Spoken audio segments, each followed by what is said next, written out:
Sir మాది పాలతూరు రైతు sir, పాలతూరు రైతు సార్, మాది విడుపుగల మండలం. ఈ వెరైటీ సార్కో 1 బాగానే ఉంది సార్. పంట మిగతా రకాల కంటే ఈ రకం బాగుంది. బాగానే తెగులు కూడా బాగా తట్టుకుంటుంది సార్. తేమ శాతంగా బాగా తట్టుకుంటుంటుంది. రైతు కంటే బాగా గిట్టుబాటు సార్. ఇది చాలా మంచిది సార్. ఇది గిట్టుబాటు అంటే ఇదే రైతులకి మంచి ఉపయోగం. ఏ రైతు అయితే కూడా ఇక్కడ ఏ మండలం అయినా ఏ జిల్లా అయినా కూడా పర్వాలేదు సార్. ఇప్పటికంటే పర్వాలేదు.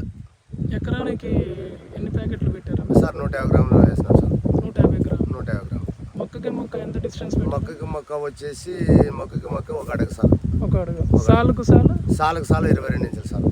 నీటి యాజమాన్యం ఎట్లా చేశారు? నీటి యాజమాన్యం వచ్చేసి వారం 10 రోజులు 15 రోజులు అట్లా తేమ శాతం బట్టి కడుతుంటాం సార్. ఫస్ట్ ఒక కట్టింగే కదా మీరు చేసుకున్నారు? ఒకటే కటింగ్ సార్. ఫస్ట్ కటింగ్ ఎన్ని రోజులకి వచ్చింది? ఫస్ట్ కటింగ్ వచ్చేసి మేము ఒకటే కటింగ్ 120 రోజులు. మొత్తం నారు ఇది కలిపితే 160 రోజులు. అవును సార్. అవకల కూడా ఉందనా? ఎకరా పట్టు చూసుకోవచ్చు. అది కూడా చూసుకో. ఏమంటే చేనంతా తొక్కేచ్చే బదులు ఒక చోట కొద్దిగా తీసుకున్నాం. మంచిది మంచిది అసలు. ఆయనకు కూడా నష్టం ఉండదు. జనాలు పోయిన తర్వాత ఎట్లయినా తొక్కుతారు. కరెక్ట్లే. చెప్పండి సార్.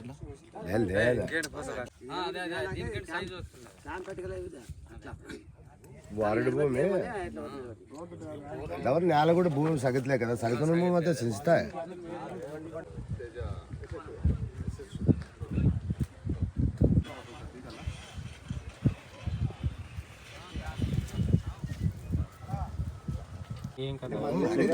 అంతే సార్. తేమ శాతం పర్వాలేదు. నెల్లి తట్టుకుంటుంది.